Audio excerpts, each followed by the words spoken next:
Welcome to Brainstorm MTG. I'm ELD, and this is Fast Effect Double Speed Magic the Gathering. This is part of the new Scholars Legacy FNM, and it's for a Force of Will for first place. And we are in round 4 here. Storm versus Soldier Stompy, a deck that is surprisingly able to leverage cards like Chalice of the Void to kind of cut off at the knees some of the what would be considered strongest strategies in the format, but perhaps what would you say here? Mulling to 4, not the best chance versus Storm. We'll see how this goes, but it doesn't look good. So Kyle here had to mull down. His deck is going to need both a mix of mana, some type of way of stopping Storm from killing him, and a clock. And that is an awful lot to ask out of 4 cards. So here we go.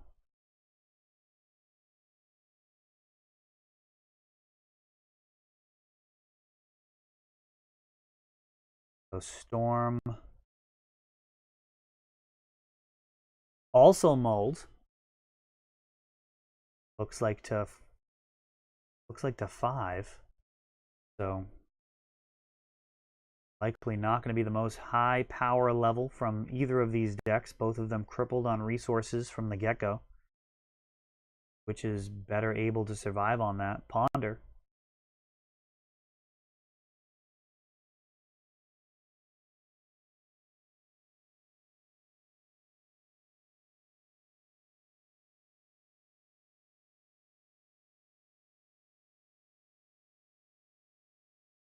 Looks like LED. Always an explosive card. Chrome Mox. Playing both LEDs. So that Ponder may have set up something special here. It's an unusual line. And there it is. Infernal Tutor. Crack both LEDs into ad nauseum.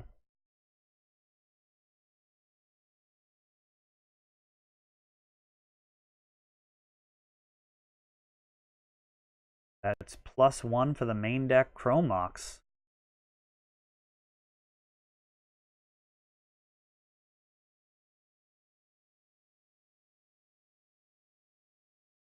So 1 mana floating. 19 life to work with. Haven't made a land drop.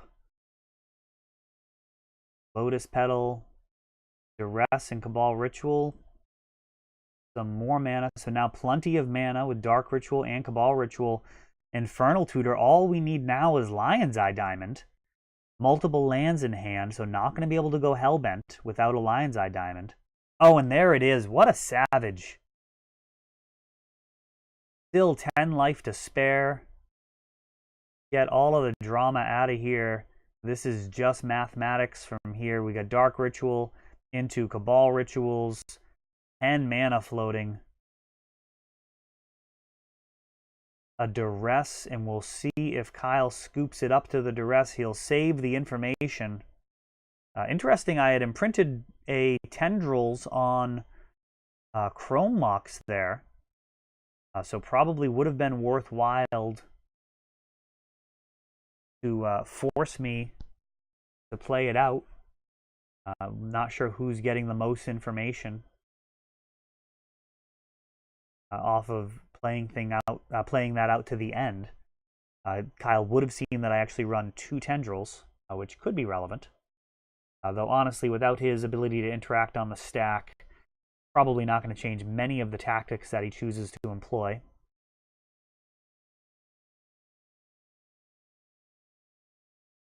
Chalice of the Void.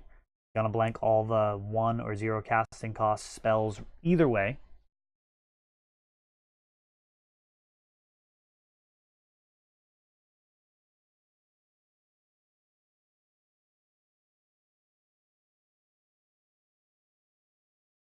Discard the logical thing to cut here. Not really going to have a ton of good targets for Duress and Thoughtseize.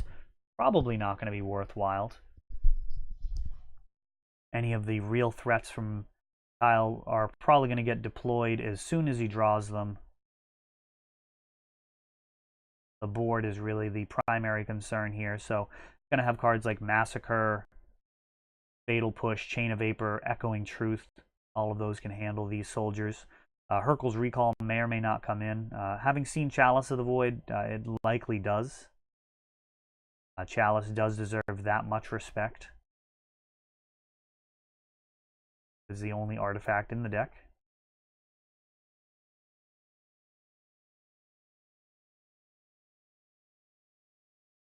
And we'll see where Kyle goes here.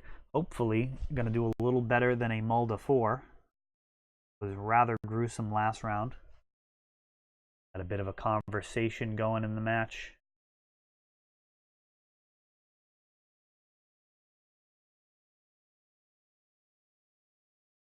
Not typically on camera. Gesticulating with my hands a bit.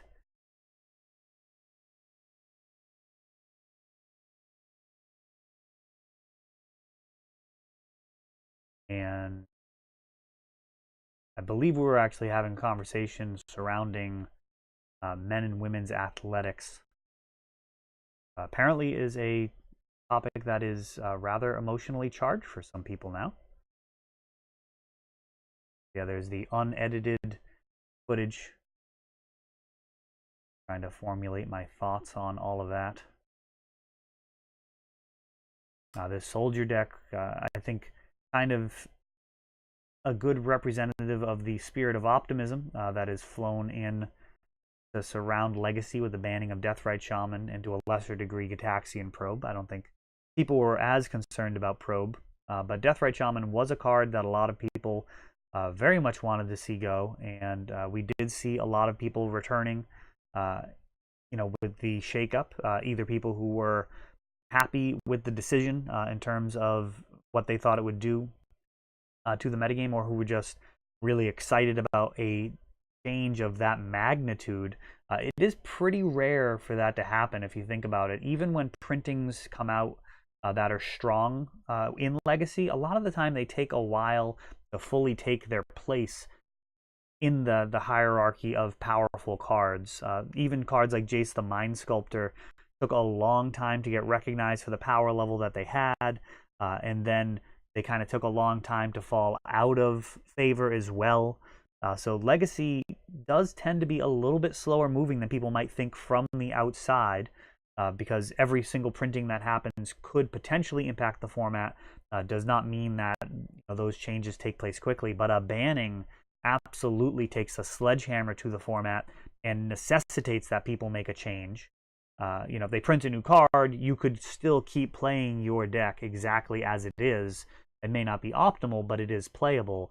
That is not the case when the card is banned. Once they get rid of Deathrite Shaman, a deck like Check Pile literally has to change at least those 4 cards, and realistically they have to reassess if the function of their deck can really be maintained without that glue to hold the mana base together. And I think we're going to see a whole lot of decks absolutely will not hold up to losing Deathrite Shaman, particularly Check Pile, which I've got a little tinge of regret. It's one of the few decks that I've ever seen in Legacy which I thought was really strong and actually wanted to play, and just never got around to it.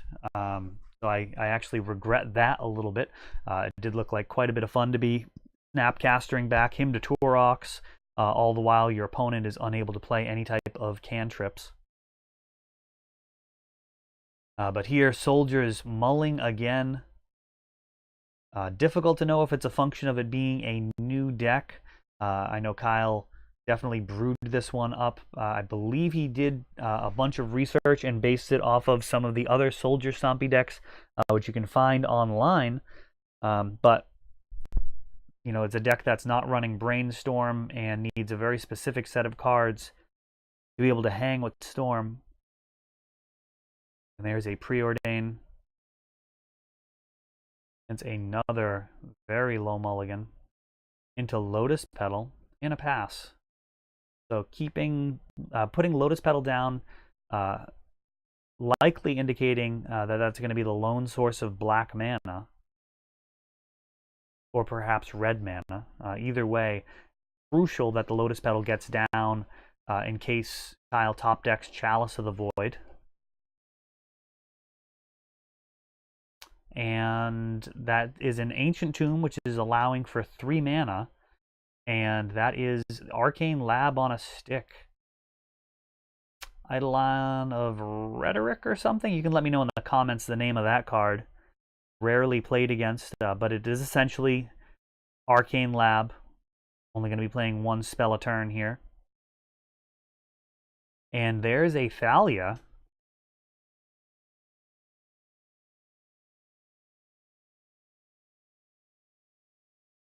That is not the Thalia you're looking for versus Storm. That is basically a mini Kismet. Going to make non-basic lands and creatures, I believe, come into play tapped. Not super high impact. So Fatal Push. Going to clear the way. We can now play more than one spell a turn. Infernal Tutor joins the grip, but a whole lot of bounce spells. Echoing Truth and Chain of Vapor and Hercules. Recruiter of the Guard coming down. And we'll see the worst case scenario here, and that is Thalia. Ancient Tomb doing a little bit of work here.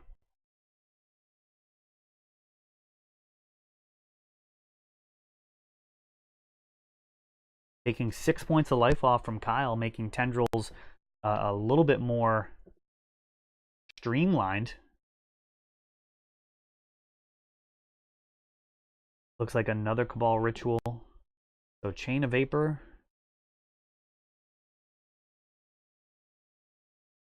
And now down to 12. And Fatal Pushing Thalia still with Echoing Truth and Chain of Vapor in hand. Logging up for that Infernal Tutor. That is a Strength of Chrome Mox that I've been interested in. Post Gitaxian Probe, I do feel like Chrome Mox is a card to examine. The ability to get those sideboard cards out of hand when you don't need them, convert them into a useful resource. And of course, make Ad Nauseam just that much stronger. Will definitely make me assess how Ad Nauseam is going to interact with these decks. A lot of the time you do want to board it out, but once you start running multiple Chrome Moxes, the reward size of the equation does go up significantly. And there's an end-step Hercules targeting myself. Preeminent Captain on the other side of the board, not a significant threat. And it looks like Cabal Ritual with Threshold. And this is pretty bad. Infernal Tutor revealing Cabal Ritual. That 3 mana now going to be able to turn into 9 black. Got 2 other mana sources on board. 11 mana is an absolute metric ton of magic. And there's the Tendrils. Just a natural Tendrils, no need to Infernal. Tendrils taking it down. That Ancient Tomb had cleared enough of Kyle's life. Now Chain of Vapor could have bounced the Lotus Petal and allowed for replaying if more Storm was needed, but it was not to take down Kyle's Mulls basically to oblivion there.